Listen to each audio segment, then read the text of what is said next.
So, good morning and welcome back to yet another conversation at the Informed Perspective. We're very excited today to be joined by some truly inspiring guests as we dive into the fascinating discussion on discovery and exploration. When it comes to the definition of both of these words, discovery and exploration, they seem to kind of go hand in hand together. Discovery is often about uncovering something new or seeing value in something that may have gone unnoticed. While exploration is the journey we take in search of those discoveries. It's curiosity, questioning, and plucking up courage to step into the unknown that often leads us to the most meaningful insights. As always, we like to kick off with a few quotes to set the tone. So without further ado, let's dive in. So the first quote is from Stanislaw Lem, the Polish science fiction author, and he talks about how we're starting not out in space or in the wild, but actually within ourselves. He reminds us that the first great unknown might just be our own inner world. Man has gone out to explore other worlds and other civilizations without having explored his own labyrinth of dark passages and secret chambers, and without finding what lies behind doorways that he himself has sealed. And then our favorite, Sir David Attenborough, of course, that voice we all know and love, gives us a sense of wonder and longing for the untouched parts of our planet when he says, "I just wish the world was twice as big and half of it was still unexplored." And C. Joybell speaks to the moment when we know we need to move forward, even if it means leaving comfort behind. We can't be afraid of change. You may feel very secure in the pond that you're in, but if you never venture out of it, you will never know that there is such a thing as an ocean, a sea. And finally, Seth Godin, the author, brings us back to what it really means to be human. We explore not just for survival, but because it's in our nature to seek, to learn, and to be surprised. How often do our heroes stand still? What makes our work and our life interesting is discovery, surprise, and the risk of exploration. And now I'm going to hand over to lovely Jenny to introduce our guests today. Thank you, Penny. It's so great to have two very inspiring women again joining us for a discussion. I did just want to point out, Penny and I are striving to get more men involved, but predominantly our podcasts and discussions seem to have women on. So anyone listening out there, male or female, if you know of any man, but we just want to call that out. So we were due to have a man join us today, but he was unable to make it. So it's not intentional, but I'm very excited to have two very inspiring women. So I'm going to start by introducing Dr. Meganne Christian, a fellow of the Royal Aeronautical Society, is a member of the European Space Agency Astronaut Reserve and Senior Exploration Manager at the UK Space Agency, advising on space flight beyond the ISS. She holds a Bachelor of Engineering and PhD in Industrial Chemistry from the University of New South Wales. From 2014 to 2013, she was a materials science researcher at the National Research Council of Italy and participated in 2 parabolic flight campaigns testing graphene coatings for satellite thermal management. She has also completed 2 missions, including a winter over at a Concordia station in Antarctica, focusing on atmospheric physics and meteorology. In 2022, she was selected as one of 17 members of the European Space Agency's first astronaut class in 13 years, from over 22,500 applicants for missions to the International Space Station and beyond. Whew, that is a lot just to even speak through. And Sue Stockdale lives stepping into the unknown. A pioneering polar explorer, speaker, and coach, she helps leaders embrace uncertainty and unlock their potential. In 1996, Sue became the first British woman to reach the magnetic North Pole, and since then, she's skied across Greenland ice cap, trekked to the North Pole from Russia, and crossed the Wadi Rum Desert by camel. In 2024, she received an honorary fellowship from the Royal Scottish Geographical Society. With an MBA, MSc, and decades of coaching CEOs worldwide, Sue brings deep expertise to every conversation. As the author of 9 books and host of the globally ranked Access to Inspiration podcast, Sue sparks thought-provoking discussions, inspiring us all to think bigger, act bolder, and embrace the unknown. Another round of applause. I feel like we Amazing. can just stop there. That's just an amazing opportunity to introduce you both. Such exciting things that you guys do. Amazing. Like gets me so like a small child. I like, oh yeah, wow. Discovery, exploration. I love it. Penny has genuinely been buzzing for weeks about this, and she's always asking me, or anyone we're speaking to, and we're talking about what she's doing, and she's like, and coming up, we've got this amazing explorer, and we've got an astronaut, a real life astronaut. And I'm like, So yes, so without further ado, let's actually hear from you, right? So Meganne, I saw that your latest update actually this morning on astronaut training, and I just want to say like what an incredible journey. So you seem to have been everywhere lately. I think you've been at the Cologne Carnival, having got back from Germany, inspiring students with STEM, which is really close to our heart, like how to get students motivated about what's going on in the real world and getting them engaged and getting that dopamine hit. So amazing. You've been speaking on various panels and sharpening your presentational skills, and it all just looks amazing. And what really inspired me, or what I think is so amazing, is it's just always different stuff. Like you're always like doing something else. So yeah, amazing. So let's just dive into this. You spent a winter at the Concordia station in Antarctica, which is often referred to as the White Mars. Do correct me as I'm talking if I'm wrong, as part of a research program. And as we mentioned before, you were in charge of atmospheric physics and meteorology when you were there. And if I'm correct, you experienced around 100 days without any sun. Is that right? That's right. Yep. God. And outdoors every day. I don't know what the temperatures might have been, but I'm guessing it wasn't that balmy. We got down to minus 104 degrees Celsius wind chill, so it was cold. I mean, it was minus 80 if you don't count the wind, but any little breath of wind at that kind of temperature and it feels even colder. Oh my God, I can't imagine the kit as well that you need to like deal with that. But these are like some of the most extreme conditions, right, on Earth, and that's with reason why you were there. And I have to say, I'm like genuinely envious because I read somewhere that you had actually been able to, I mean, of course, being in Antarctica, it's the best place ever, I guess, to see the stars because they're just so bright without anything, you know, disrupting it. And that you can actually see the shadow, your own shadow in the Milky Way. Like, exactly. Yeah. So the stars were so bright that they cast so much light, even if it was a moonless day, that you could look down and see your own shadow in the light of the Milky Way. It was incredibly inspiring. Sensational. I mean, I don't think many people can claim that they've done that. So that must have been utterly unforgettable. So I'm curious, what did you discover about yourself during that time in such isolation and I guess intensity? Yeah, I guess we have to go back to kind of why I was there in the first place and what brought me to being there. Mm-hmm. I have always been fascinated by Antarctica since I was a young child, and I went to the International Antarctic Centre in Christchurch in New Zealand, and it stuck in my mind as this really amazing place for exploration. And I thought of the pioneers that went to Antarctica in those days, but actually didn't really think of it as a place that I could go. Well, I thought, okay, maybe I'll earn a lot of money and get to go there on a cruise one day, but that hasn't happened yet. But I did somehow manage to get the opportunity to go and work there, which is even better. I was working at the National Research Council of Italy on materials. So really nothing to do with any of the natural sciences that we study in Antarctica. But the National Research Council of Italy has these permanent observatories there at Concordia Station. And so they send around a request for expressions of interest for people to go and spend the winter, or actually a whole year, because you're there for the first summer season and then the winter and then part of the next summer season.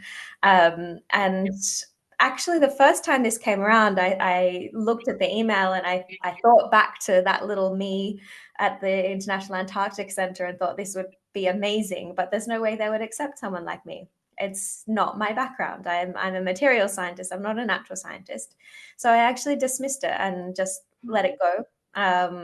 But then a year later, I got the email again and I thought, you know what, I'm just going to just going to send them an email, see if they'll accept an application from someone like me. And they said, yeah, come and have a chat. Turned out that chat was an interview, and next thing I know, I'm heading off to training, a couple of weeks of training, and then on a plane on my way to New Zealand, and then a military plane to the coast of Antarctica, followed by a small one going to the center of Antarctica where Concordia Station is located. So it's in this context that I was really able to learn a lot. So and that's actually what I really loved about it. In those first couple of weeks, I had a handover with the previous person in my role. And it was so many things that I hadn't done before. I hadn't done a lot of electronics or programming before, but that's what I kind of predominantly had to do while I was there. And I loved that learning curve. It was just, I had so much fun. I was learning how to live in this environment, also learning the new skills. And I discovered that I loved that. And I loved being the custodian of other people's experiments. So when you go there, you're not doing, well, if you go there for the winter, you're not doing your own experiments necessarily. What you're doing is you're looking after other people's work.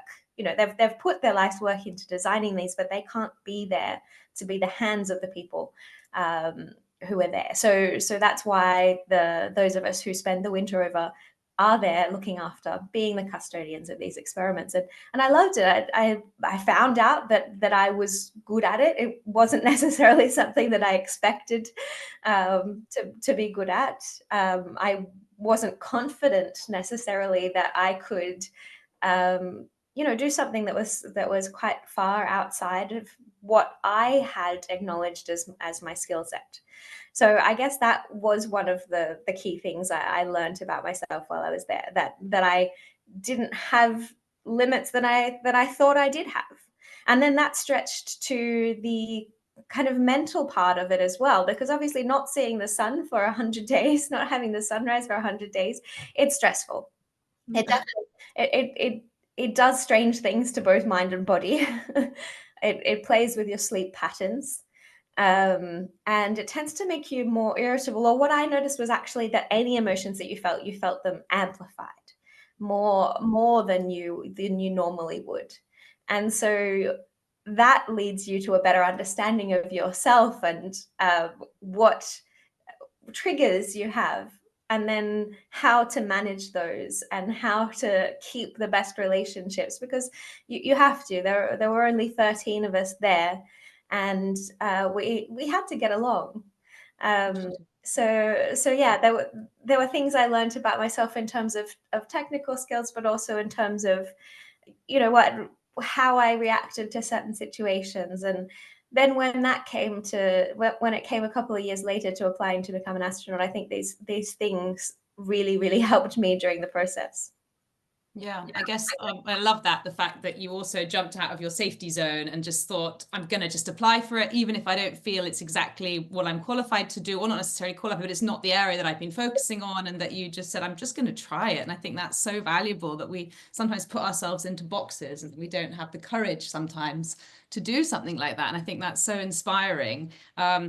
And I'm guessing, have you always been really hungry to learn? Because it just sort of seems like, I mean, as a child, were you, willing to step out of your safety zone and try things?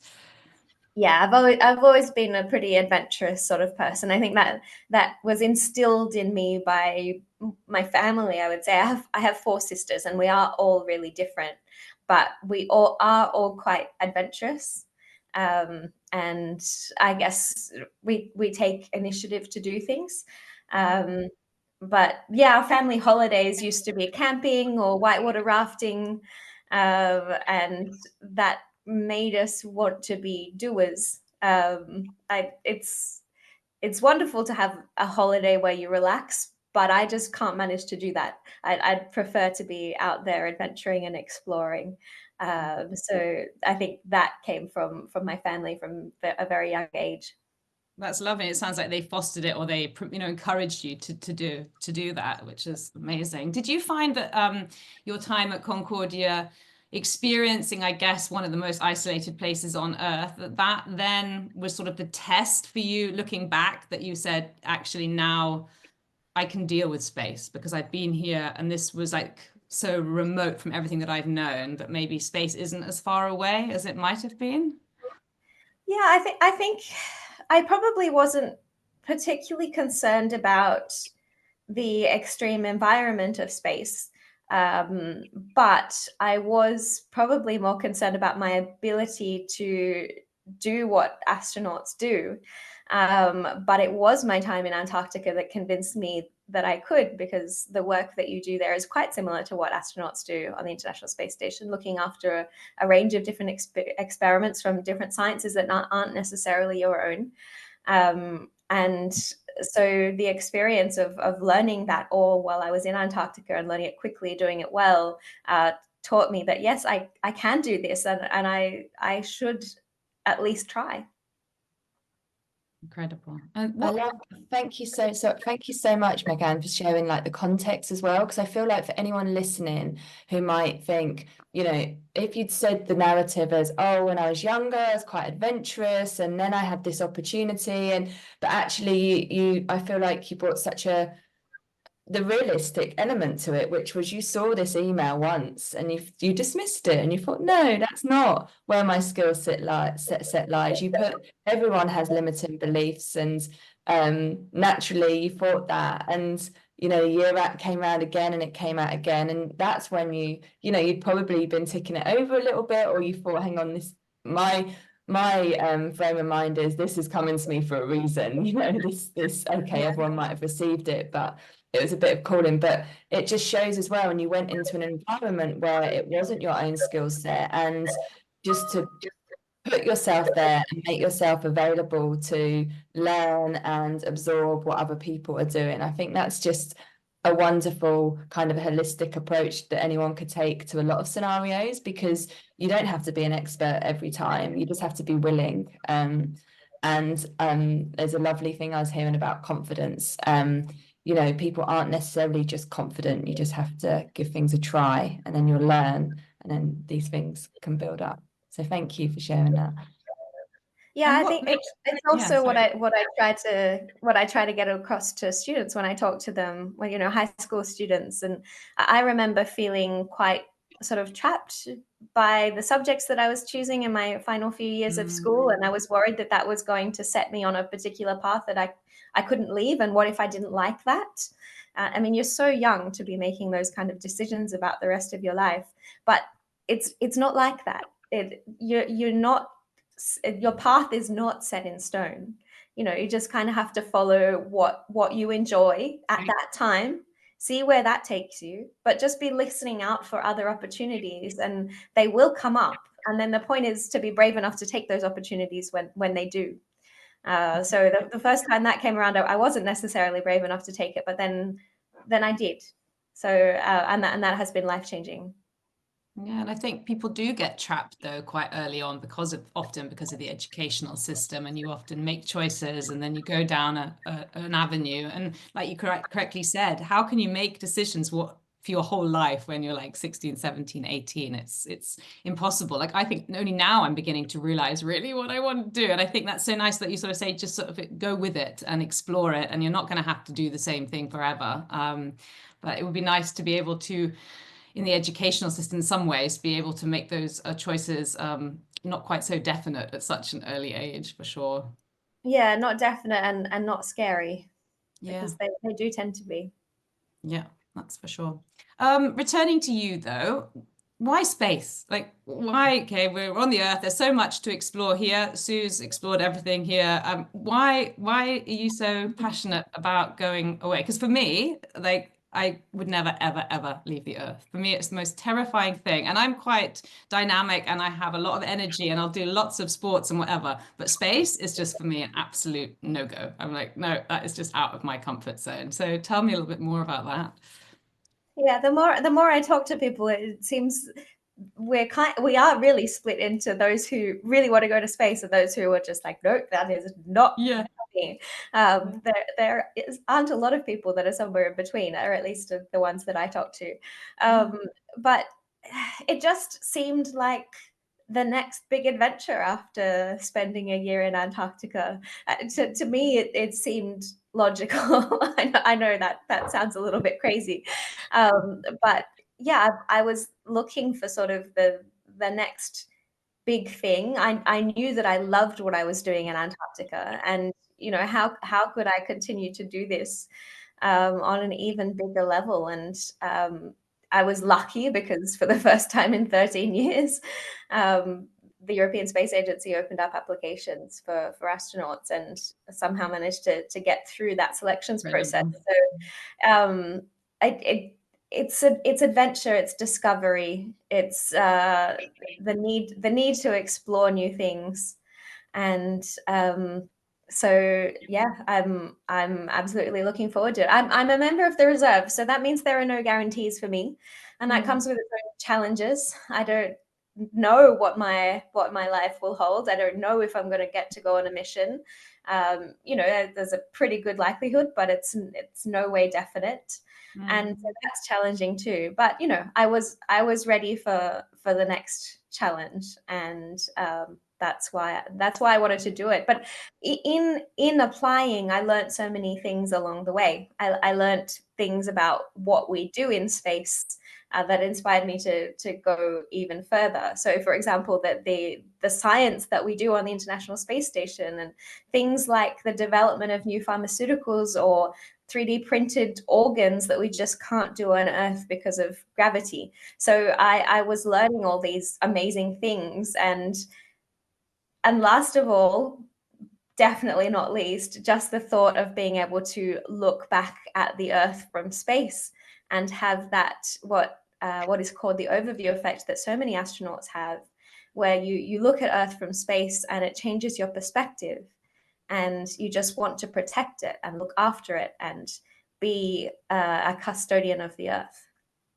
So is that, if you had the choice to now go out to space tomorrow and be on a particular mission, what would be one that you would love to do? Where would you like to go? What would you like to do?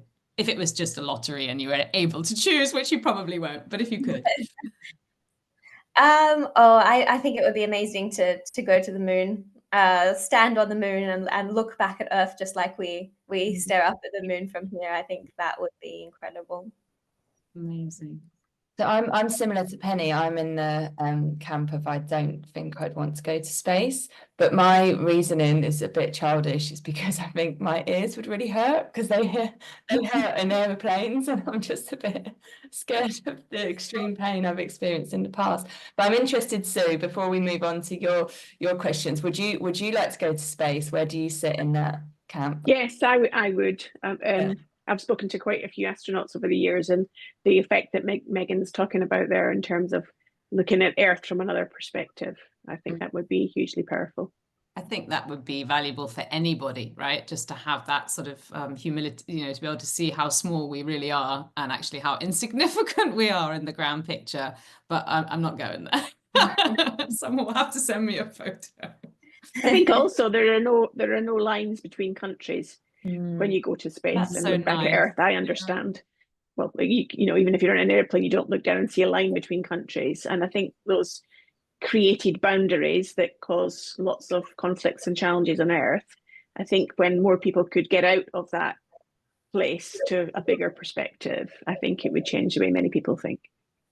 I think as well, when we were just saying it, I was thinking of my young boys and what I would, how I would explain that to them or how they would experience it. And I'd think of all the animals, and it were all part of this one planet. What better, perspective to have of that? I mean, no religion can be seen, as you said, no countries, no race, no gender, no difference between humans and animals. Anyway, yes, it would be incredible.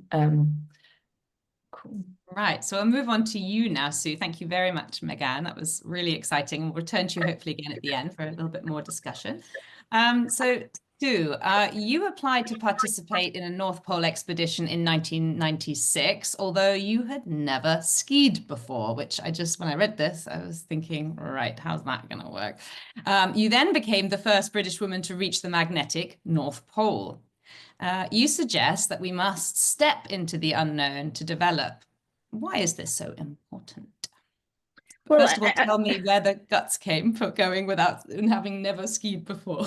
well, I had done downhill skiing. I hadn't Okay. done cross-country skiing. Okay. But actually, it doesn't really matter whether you had done cross-country skiing or not, because it isn't Different. flat. The ice you're skiing across, unlike Meganne in Antarctica, where I would imagine you're on the flat surface. The Arctic is frozen sea ice, so it's moving. It's constantly changing. So it's like skiing across a rubble in a building site, if you can imagine that. So it isn't. The only reason you're really wearing skis is to distribute the weight from your body, so Do you you don't hear fall it? into the Can ice. you hear it as well at the same time? Not really. So when it does, when it cracks, yeah. Yeah. You can hear it. If you get a piece of open water when the ice will suddenly move apart, then you do hear that, yes. So it is a different type of ice than down in Antarctica. But exactly the same sentiment that Meganne was talking about in terms of curiosity, a desire to discover that sort of what's possible. That's willingness to step into the unknown were all the reasons that I also applied for my North Pole expedition. But if we think about the whole more generic topic about any of us stepping into the unknown, for me, it's a human trait that enables us to survive. Because the world is constantly adapting, as we know, and we as humans need to adapt. So that means we keep needing to evolve. And our brain's really wired to keep us safe and to minimize surprises. So what I believe that we need to do, and what we can see in the world around us, is that stepping out one's comfort zone that was so eloquently shared in this story a moment ago by Meganne, is when we do try something new, of course, then we realize we can do it. We then can build some confidence and say, okay, well, what's the next big thing? What's the next big thing? Our zone of comfort, our ability to adapt expands. And so then when we go into an unknown situation, our brain is perhaps thinking, oh, this is a little bit like what I've done before in that other world or in that other environment. And so our brain's more willing to accept that. So really, it's all about minimizing surprises. That's it. We wouldn't think that that's what's going to help us, but actually that is what helps us. Constantly just pushing our boundaries, stretching our ability to learn and grow and adapt, so that effectively our worlds become bigger. And then we are able to continue to survive in the ever-adapting world that we all live in today. Is it like practice, I suppose, the smaller steps? I mean, often they sort of say if you're going to learn something or you're going to do it well, you ought to practice it beforehand or whatever. Is that sort of part of it? Yes, well, yes. It's if we think about the we always will fare better in conditions when we can predict what's likely to happen. So the way we can predict is by thinking we've seen something like that before, or we've imagined something like it before. Because I think what you're saying, Penny, there is quite important as well. Our brain doesn't distinguish between real and imagined. Yeah. And I know there's a wonderful story of an Olympic athlete who was injured just prior to the selection process for some competition. And as they were lying recovering in their hospital bed, they just visualized, I think it was a high jumper, he just visualized doing the high jump and just continued to visualize, and then was fit by the time the competition came with no practice and did really well. But their brain wasn't distinguishing between the real experience of doing it and the imagined experience. So as long as we're testing ourselves and we're pushing ourselves out of our comfort zone, I think that's what makes us feel alive. Yeah. And the power of the mind as well, right? Like absolutely. If we tell ourselves and we kind of practice it in our heads potentially, and we say, I can do it and I've got the ability to do this, it really does make a difference. If you step out there and say, oh, I'm not sure if this is going to work, then it's more likely to go that way, right? Well, I think there's a Professor Kevin Dutton, he talks about the ability for us to decouple our emotions from our behavior. I think that's a really important thing. So imagine we were all at the beach together and there's the water. Wish I and was. we're all going to go in. You know, some of us may stand and take a few tentative steps and we start to feel the water cold, and then we maybe take a few more tentative steps and we're thinking, oh my goodness, this is really cold, and we're kind of feeling the pain as we go in very slowly. And for others of us, we may say, we know the water's going to be cold and I'm going to just walk straight in, get all the pain over with, and I'll be in the water.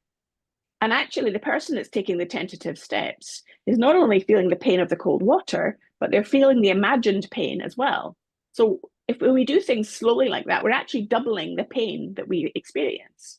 And so that ability to just say, it's going to be hard, I will just do it and step straight in, we get all of that discomfort and pain over in one go. And that's, I think, an important thing for us to do these days, whether it's a difficult conversation that we have to have with somebody, whether it's we're trying a new skill, we're adapting, about how do we just have that courage and say, let's get all of that effective pain or discomfort over in one go. And it's never as bad as we imagine it's going to be. So you would encourage the kind of concept of sink or swim, as in just plunge straight in and see what happens, and potentially even if you do sink, you might learn from that failure.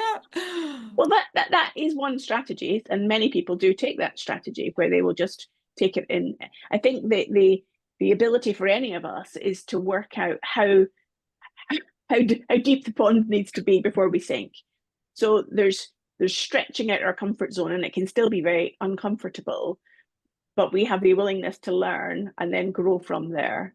Versus I imagine if Meganne had seen an advert, and I'm interested to see your point on this, Meganne, if you had seen an advert to go to space before you'd been to Antarctica, would you have imagined it was possible to do it at that point? Yeah, really good question. I don't think I would have. Like, I still would have thought I'd love to do that. But I don't think I would have thought that I could. So yeah, definitely, absolutely. So the stepping stone of Antarctica enabled you to take a discomfort, a step into the unknown, but not so difficult, perhaps in your mind, that it seemed completely unachievable. Yeah, that's right. And it's not that I was, worried about the experience of doing it. I was worried about my own capacity to be able to do it, or to be able to do that work. And you're exactly right. I had that stepping stone of learning that I could do something intermediate, and so that convinced me, why not? I can do something more. Yeah, I think those little successes are so important as well in building your confidence. And then with each little, another, I've done that, like you said, and then the next one, and hey, I'll go for the bigger picture now. And that's really, really important. And when you were talking, Sue, it made me think of everyone's line of the unknown is different. So even just talking about the beach, people might be like, oh, I know if I go in a little bit, it'll be that far and it'll be cold, and that mind will. But actually, where would you put that line of the unknown? As you were speaking, that really illustrated it to me, because you can then, that's where you want to kind of push yourself. So it doesn't have to be the total plunge. It could just be go straight up to your knees, rather than ankles for 5 minutes and dancing around.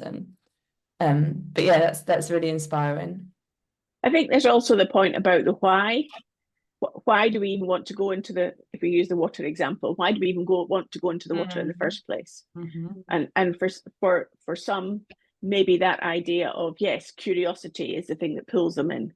And for others, it may be fear of what they don't want to have. So that's kind of a better option, running into the water. Sometimes that can be the motivation, but there's always a bigger purpose. And I think sometimes we don't always stop and take a moment even to think about that. Like what's the why that's driving us? I think that's important, and we often don't spend enough time thinking about ourselves in general, living the day to day and just doing what we're doing, not really addressing what our needs are, what our values are, if we're living in alignment with them. A whole new conversation. So anyway, let's move on to connectedness, because I love that image as well, when you were mentioning as well, looking down on the earth and seeing it as a sort of all connected, one uniform place.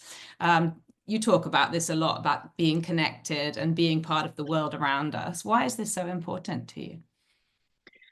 Human beings are social creatures, Penny. There's benefit in 4 of us on this conversation rather than just one, isn't there? There's a way that we do feel a sense of belonging, and a sense of a shared purpose. Very often, if we're in a tribe or a group, or we're on a shared mission. You were talking about what you were doing at the weekend with your group, a sense of belonging and working together. And then also, I just think, for our own sort of physical well-being and mental well-being, when we feel we're part of something, we're contributing to others and benefiting from their knowledge and wisdom sharing with us. That's what that is what has enabled human beings to survive through generations, isn't it? Yeah. Being part of something. Yeah, but I think it's so important that you mentioned purpose, because actually we see that with our tweens when we give them something to do. And I think this particular event that we did a trail around the city. They actually came back and said it was so good to be together, but yet have something that they had in common that they had to do, and have that accomplishment together as a group at the end of it was so powerful. So I think that's like, yeah, really important. And for anyone, we're talking about community and getting anybody involved. And it's not the individual, it's just not all about me all the time. It's that collectivity and actually doing something meaningful together. And I think that's often what we have lost with digitalization in many cases, and trying to find that purpose again. That's huge, I think. In that. I think there are always people around that can support and help us. Yeah. The challenge, if there is such a thing, is our willingness to reach out. Yeah. And I commend, both of you, Penny and Jenny, to reach out to us, myself and Meganne here, for this conversation. I'm sure as you were thinking about it, maybe it was like, well, what's the worst can happen? They say no, they don't reply back. Yeah. That's not that bad, is it? But actually you reached out and you got a yes, and therefore we have a productive conversation. Well, so I'm always hugely amazed that people will help and support. And you both have. That's amazing. And we're so grateful for people who really do just say, yeah, I'll give you a bit of time and share my experiences and help you. So thank you both as well. And this, we say it a lot on it always comes up, but it fills me with so much joy, because, we want to bring people together, and we believe in community. Yes, we're trying to do it in our physical communities, but actually we believe that just even these, online, meeting like this, these connections are so valuable, and having this shared experience, learning from people's personal experiences, but inspiring people that, these shared experiences can be so empowering as well. And I really just want to ask, because you said something again, Sue, that struck something, and it's a question I noted, but I want to make sure I ask it. Because for anyone listening, and Penny and I both are coaches as well, and I'm wanting to support adolescents, and we spoke about at the age of having to choose for subjects and careers, and there's a lot that teens, especially nowadays, are navigating. But to be part of something, and you both have applied for these experiences, I'd love to hear from you both, where we know, Meganne, we heard that you got an email from where you were working, but where did you find out where to apply to become an astronaut? Where did you find out to apply for the North Pole expedition? I'd love to hear, just so you could inspire other people in what to look out for. And we touched on it already. You've got to have I think you've got to have your whole mind and self open to opportunities, and they will come your way. But I'd love to hear, maybe Sue, where did you hear about it? Well, good old-fashioned newspaper. Reading the newspaper is where I've seen a lot of my opportunities, and then other than that, it's speaking to people. So and being, I'm regularly engaged with things that are happening on, social media or the internet and so on. Maybe not less so social media, but I do use LinkedIn quite a lot. So just keeping connected to what's out there, and also I think when other people know what you're interested in, sometimes they can say that they sort of saw this and thought of you, and people will reach out and tell me about things that are happening. I'm sure Meganne, I imagine, probably gets a similar sort of thing. But yeah, just keeping engaged and connected. It goes back to that almost asking for help, though, and help doesn't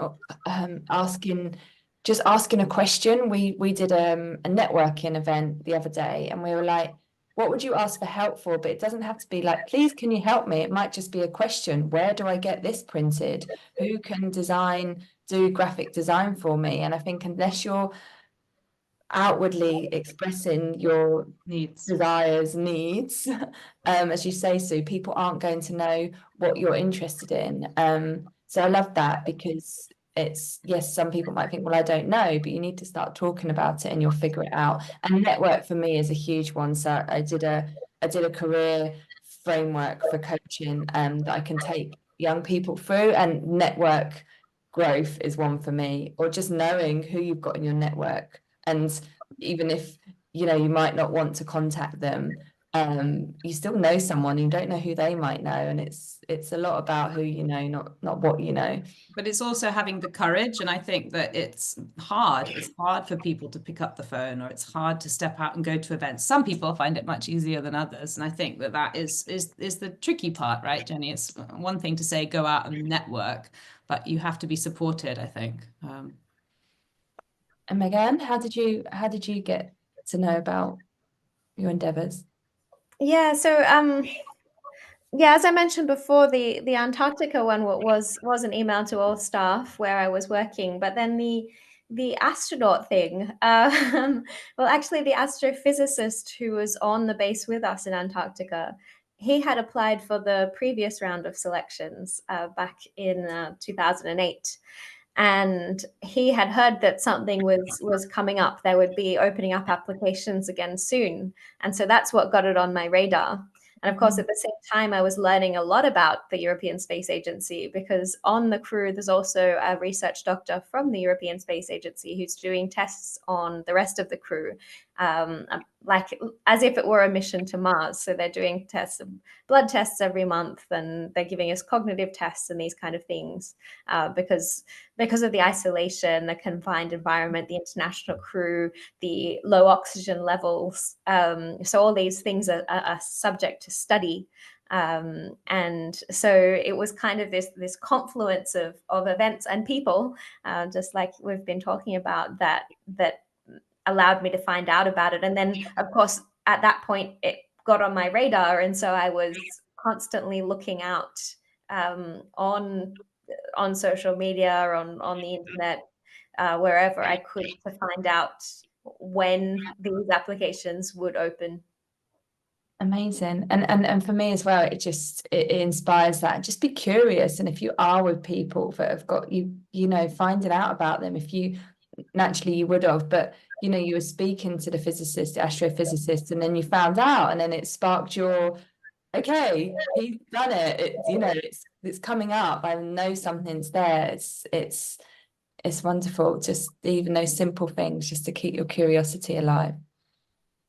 Another one I wanted to ask you, Sue, is that you mentioned in your book, which I've enjoyed very much reading, how we can be adventurous every day of our lives, and that life is all about our mindset and our self-belief. Do you think it's self-belief that's got you where you've got to in life and through maybe the tougher times?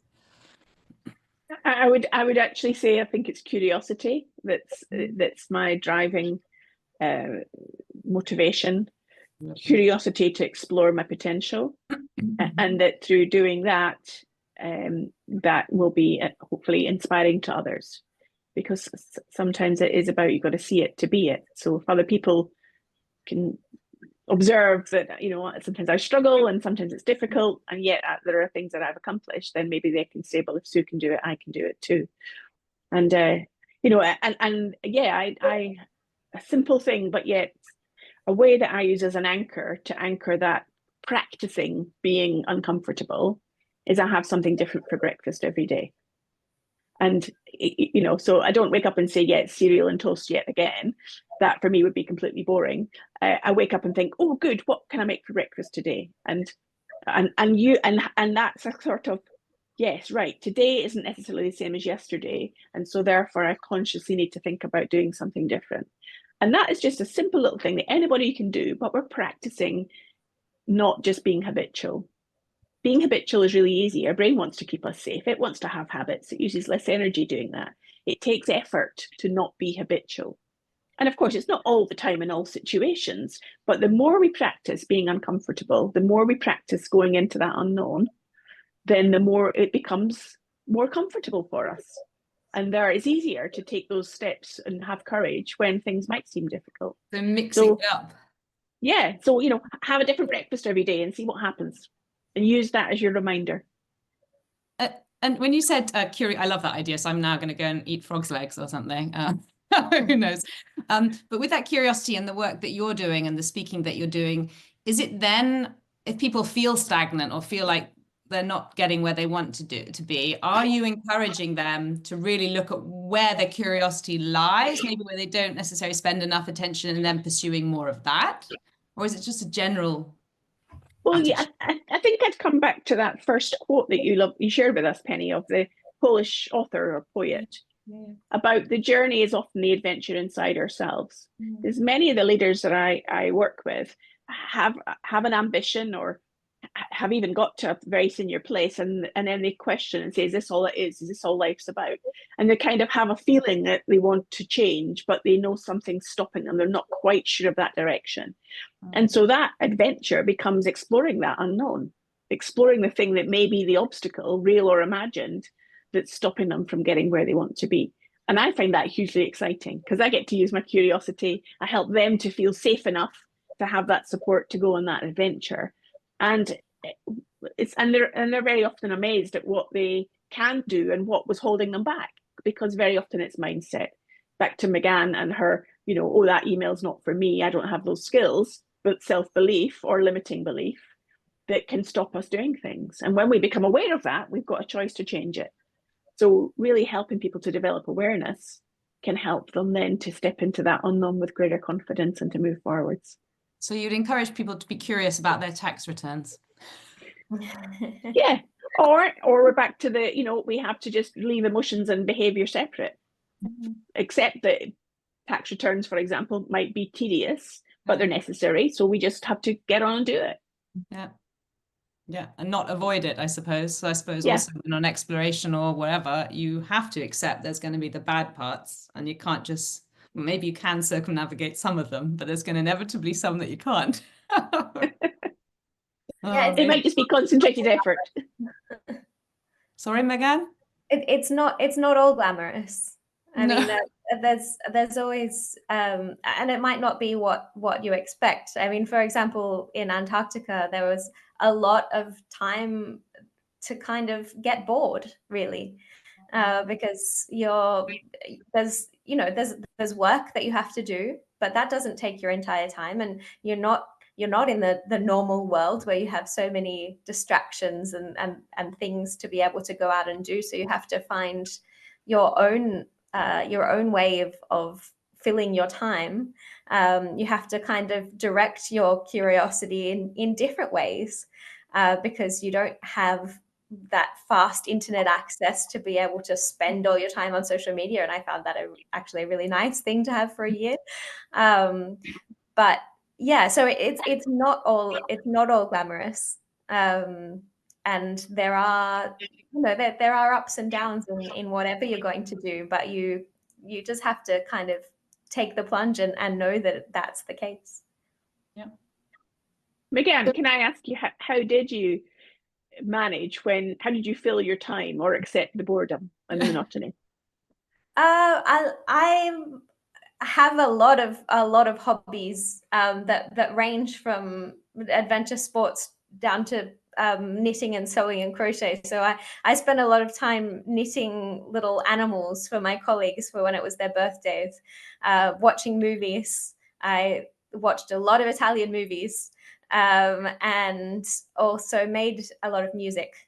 So I improved my skills on the guitar. I cannot say that I'm a good guitar player, but at least I used the time to improve my skills, and sang a lot. One of my colleagues there also enjoyed making music, so we made some songs together. Love that. Really exploring, what you like and finding ways to be at peace with yourself as well. And I think we're all so busy and we occupy ourselves all the time with something just to be busy, and we're not really listening that much, and we're probably neglecting so many hobbies that we should otherwise probably getting so much joy from. So it's probably a privilege as well that you were able to experience that in many ways.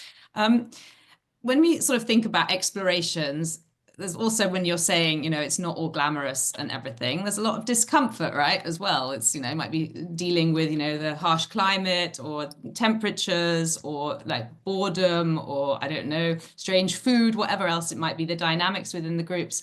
Do you think that people today are too far removed from that discomfort, and that's an issue that we should, in fact, it returns again to the conversation of stepping out of our comfort zone. Do you think we're too far removed from discomfort? And I'd put that out to both of you. Whoever likes, or Jenny. I think yes. I think we can get complacent. and just we take for granted what we have available to us, and that can get us kind of stuck in a rut in a way.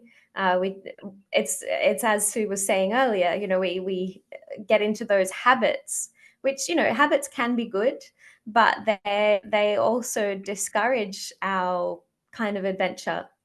And so, yeah, I think it's important to kind of step out of that at times. Yeah, I think that people also, the sort of luxury life, you know, we've all got everything around us that we need. And yeah, I think especially when I think of my kids, you know, like, do we go camping as much as we should? You know, have they got their lunchbox? Or if they haven't, you go and take their lunchbox in for them. You know, have they got all their kit and all their equipment or whatever? And people today seem to have all the best equipment when they're out just going for a stroll with all their North Face and everything else. Actually, hardship, we don't necessarily, many people, and especially in the Western world, in places, there's obviously different parts of the world where it's different, but don't haven't experienced what it means really to have to struggle, right? That's why things like the Duke of Edinburgh and other things, getting kids out and doing expeditions and stuff, are also so valuable. If we were, you know, it's just a question or an exercise for a listener to even consider is if they were to graph their life on a scale of, you know, +10 and -10, so the highs and the lows, and then they were to graph what, you know, what were the high points and what were the low points, then looking at that, one would say that often some of those low points are when the greatest discomfort happens. Yeah. And the So greatest learning, right? Yeah. And so we need those things to make us learn to then continue going forwards. And that's, for me, what being alive's all about. I don't want to be wet outside hiking in the rain every single weekend, but the weekends when it's really tough and you're really struggling with your friends, that gives you something to talk about later over a cup of tea. You remember that's it. and you'll remember it. So yes, I think being comfort for too long is it doesn't stimulate our brain in quite the same way. Yeah. Sue, I wanted to ask you, and possibly also for Meganne, is there one piece of gear that you could never be without, that you had to have with you on all of your expeditions, and why? Oh, that's a good question. Now, you see, you're just getting me to step out my comfort zone now by asking me something I have to think about. It's hard. Not anything particular. I think if we were thinking Arctic related, then sunglasses is definitely one item you don't want to be without, because you know, snow blindness is not something you want to be experiencing. Other than that, no, I don't think so. I can't think of any particular piece of equipment that I always have to take with me. What about you know, the opposite of, you know, we're talking about discomfort, but what is something that you would take? Would you take something that would bring you comfort? Yeah, anything like that? Well, I did take on my first North Pole expedition. I took a little tub of face cream, and given that I was one of 2 women in an all-male team, so there was two women and 10 men. Then initially the guys were laughing at me. Oh, you're vain, Sue, there with your face cream, you know. And then after a few days, when I was able to defrost it, of course, because it had frozen every day, I had to put it in my sleeping bag to let it warm up to room temperature so that I could actually spread it on my face. But then they began to get a bit envious because at least I had some moisturizer on my face. And I also had a little mirror, tiny little compact mirror. And again, they were joking at the start, the guys, about this. But after 2 or 3 days, they wanted to look in the mirror as well. Of course they did. So it didn't matter what gender you were, as long as you know, you had a little bit of comfort like that and a pleasure. I love that. I love that. I'm imagining the Nivea blue cream. Yeah, it was a body shop cream. It was a little body shop face cream. What about you, Meganne? Is there anything you can never travel without? Any personal comfort items? I guess a kind of symbol of adventure and exploration is the little penguin that I knitted for my husband many years ago. She has been all over the world. She has been on parabolic flights. She's been to Antarctica. She's been 30 meters underwater scuba diving in a camera case. So yeah, I always say that I would like to take Pengaroo to space as well. unfortunately, Pengaroo went missing a couple of months ago. So she's gone off on her own adventure. So I'm going to have to find a new symbol of that adventure, and that a little reminder of comfort of home as well. We need to start a campaign to find her. Yeah.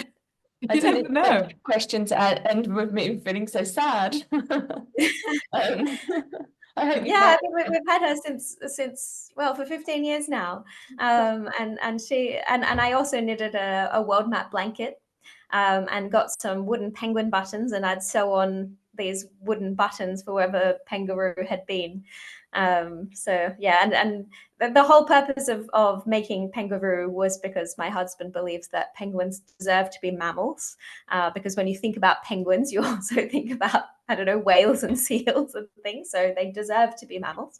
But so I made this mammalian penguin with a little pouch on her front, and so there's Pengaroo, who's the big one, and then Pengarino, who's the little baby that sits in the pouch.